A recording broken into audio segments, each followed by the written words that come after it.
CBRN stands for chemical, biological, radiological, and nuclear threats.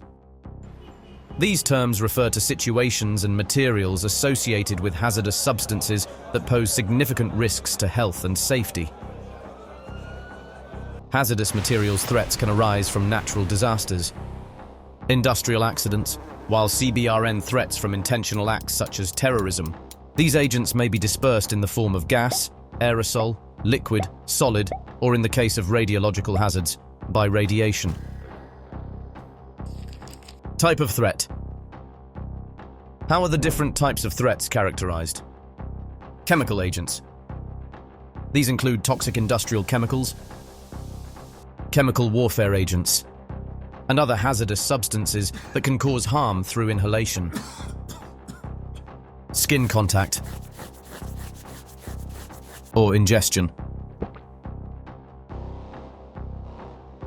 The most common symptoms of using such agent are eyes itching and tearing, respiratory tracts, sneezing, runny nose, mucous membranes irritation. Biological agents. These encompass bacteria, viruses, fungi, and other microorganisms that can lead to infectious diseases. These agents can be naturally occurring or engineered for use in bioterrorism or biological warfare. Exposure to biological threats can occur through various routes, including inhalation, ingestion, or skin contact. The use of biological agents can cause severe health symptoms such as high fever, respiratory distress, hemorrhaging, organ failure, and widespread infection, potentially leading to significant mortality and long-term health complications. Radiological and nuclear agents.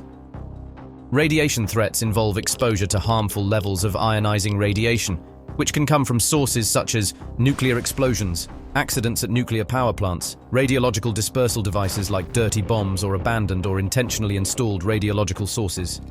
Ionizing radiation can cause acute health effects like radiation sickness, burns, and increased risk of cancer, as well as long-term environmental contamination.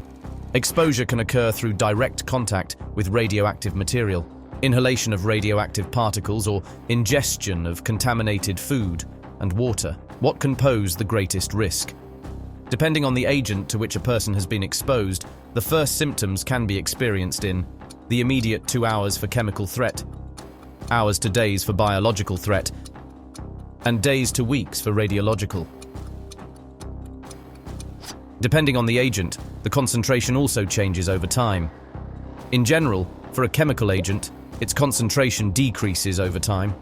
For a biological agent, it increases through the multiplication of pathogens, and for a radiological hazard, it remains unchanged for up to tens of thousands of years.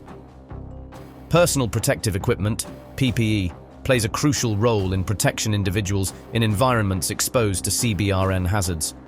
In general, PPE is needed in situations when hazards cannot be completely removed or controlled.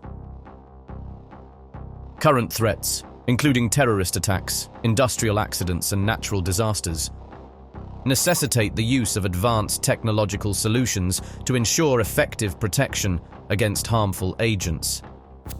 To avoid or reduce the risk of contamination by CBRN agents, it is most important to protect the eyes, hands, skin, and what's most important, respiratory tracts.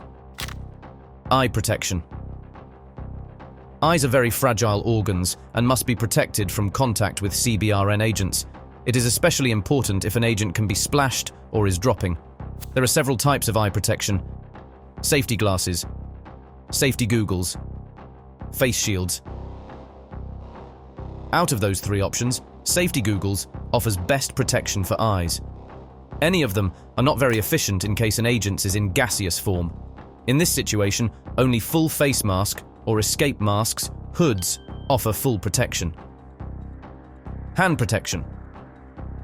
Protective gloves should be chemically and mechanically resistant to provide protection from CBRN agent, but also to avoid puncture during intense working.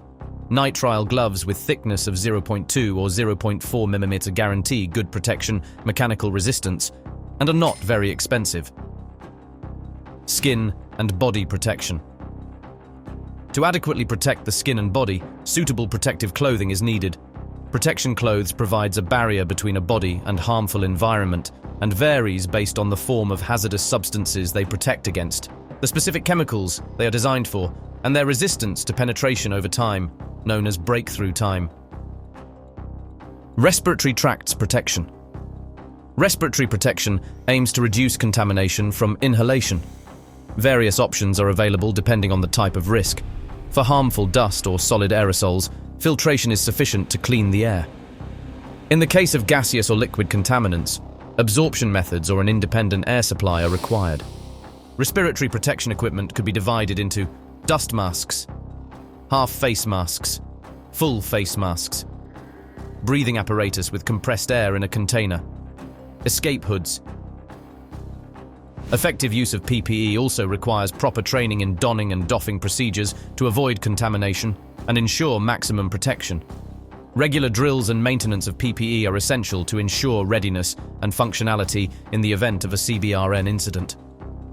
The selection of appropriate PPE for CBRN protection should be made by specialists in the field, who have the expertise to assess the specific hazards, the nature of the substances involved, and the required level of protection to ensure maximum safety and effectiveness. For more information about CBRN procedures and recommendations, please visit Safe Stadium website.